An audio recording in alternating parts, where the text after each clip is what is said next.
Hey guys, welcome back to my channel. So today we're going to be learning how to make the popular Milky Doughnut from start to finish, including that milky feeling that makes everybody happy. Let's start with the filling. So first things first, we'll be needing 1 cup of powdered whipped cream and pouring that into a blender. So for those of us that don't have blenders, we can actually use a bowl and a whisk to mix up everything that we'll be adding into this blender now. Next, we'll be adding half cup of condensed milk, 1 cup of powdered milk, half cup of cold water. Now, time for the fun part. We blend them together. For those that won't be using a blender, you can also use your bowl and your whisk, like I said, to mix them well till it's completely mixed together. After that, I'll be pouring them into a bowl and whisking it till it thickens to get a perfect paste. If you want it to be thicker, you can gradually add powdered milk. Then I'll be adding my vanilla flavor or any flavor of your choice. Now let's get into the fun part. Now you'll be needing a scale to get accurate measurement of what you'll be doing today. 500 grams of all-purpose flour. Please note that all ingredients used will be written down in the description box below. Now we'll sieve the flour to make sure all dead particles will be removed entirely. Now pour that into a bowl where you'll be mixing all your ingredients together. 100 grams of sugar. We're trying to get the accurate measurement. As you can see in the scale, it's reading 176 grams. That's because the bowl weighs 76 grams. 50 grams of butter, 1 tablespoon of instant yeast, half tablespoon of vanilla flavoring or any flavoring of your choice. Now we'll be adding 1 cup of warm water, 1 egg, then crack it up into your mixture. It's time to mix. We'll be mixing this for 30 minutes. For those that will be using a mixer, you can mix for about 20 to 25 minutes. Do not be tempted to add any more flour or butter. Just continue mixing it. Now we'll be kneading this for 10 minutes. We're going to continue kneading this till it becomes very soft and stretchy. Like I said earlier, do not be tempted to add any more flour or butter. Just continue mixing it and be patient with it too, so you can get the best results. If after 10 minutes it's not soft and stretchy, neither are you satisfied with your results, just continue kneading because you need to get the best results after. Next, we'll be putting our dough into a bowl. Then you cover it up and set it aside for about an hour. This is me checking on it after 30 minutes. And then I covered it up again because I was not satisfied with what I was seeing. And this is after another 30 minutes. Can you see how it tripled in size? Yes, this is what I wanted. So we'll go to the next step. After all that kneading, it's time to cut. To get accurate sizes, you'll be needing your scale. I'll be using 80 grams. This is depending on the size you want. If you want them to be smaller, you can use 60 to 70 grams. And if you want them to be bigger, you can use 90 to 100 grams, just depending on what you want. As you can see, I'm trying to make sure there are 80 grams on the dot. 80 grams on the dot. For this measurement, I got about 12 pieces, then extra, that was 12 pieces that were 80 grams. Then the other one, the last one was like, I think 72 grams or so. I'll be sieving flour on the parchment paper so that the dough would not stick to it. And now you're going to take one of your dough piece. You're going to start by flattening the dough like this to get a very smooth surface. Then you use your hand to push it inside by using your hand to mold it into a ball. This is a very important part because the way you mold your dough, that is how it will come out after frying.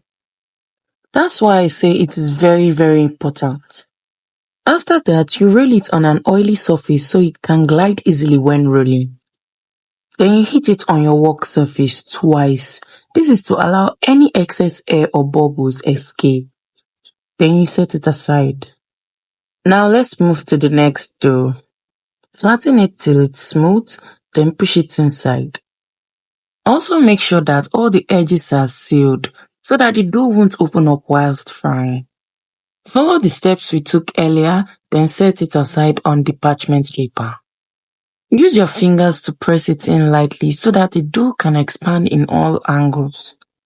Now I'll be sprinkling flour on the dough so it won't stick to the nylon when I cover it. Now I'll be covering it up and setting it aside for about 30 minutes. After 30 minutes, it has surely doubled in size. Now we'll be getting a fry pan and pouring oil into it. Then we'll set our gas on a low heat, a very low heat. Now you leave your oil to heat up for about 4 to 5 minutes before setting your dough into it. Allow it to fry till it's golden brown, then you turn it to the other side.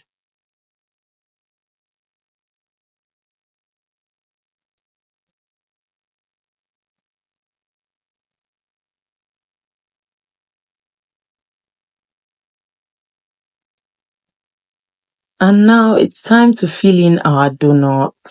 Now for we that don't have piping bags, we'll be using a Ziploc bag, although in a much smaller size. But let me make use of what I have. Let's wrap this on a cup to make pouring of our mixture into the bag much easier. Alright, I'm just trying to check how thick our filling is. Now I'll be pouring that into the Ziploc bag, setting it in and removing all bubbles from it. I hope you guys can support this channel by giving this video a thumbs up, subscribing, and most importantly, hitting that notification bell. Don't forget to share this video to your loved ones and your family. Then I'll be using a scissors to cut the mat. This is me just trying to size it and check how properly it's coming out. Now I'm arranging the donut into a plastic to make it much easier for me to fill it in. After that, I'll be making a hole on each side of the donut. I'm creating this hole so as to create space for where we'll be putting the filling into.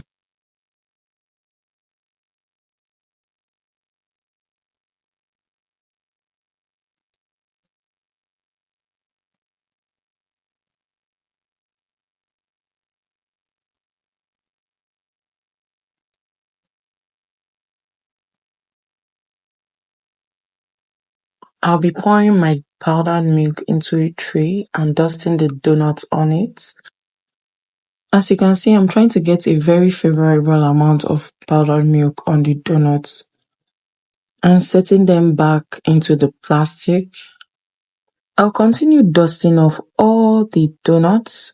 I made about 2 batches, so it came out as 28 to 29 pieces. After dusting them off on the powdered milk, I'll be setting them aside to be ready for the filling. This is just me trying to dust up the remaining on the milk and the donuts just to get a little more because now it's time to fill in our donuts with our milky flavor. So now as we're going to fill it, we're going to notice that it will be going down. That's because it's filling the spaces that we open up on the donuts. So we're going to leave that after filling at the first round. We're going to leave it to settle in. Then we're going to go in again with our milky filling. Can you see how amazing it looks? Don't worry, it tastes just as yummy as it looks.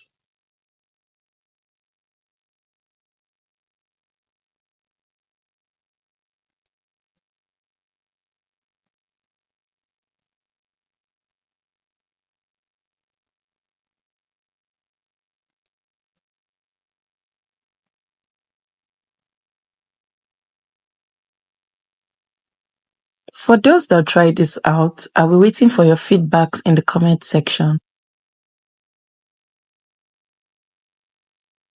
Now we've come to the end of today's video. If you've not subscribed and liked this video, I don't know what you're waiting for. Bye guys.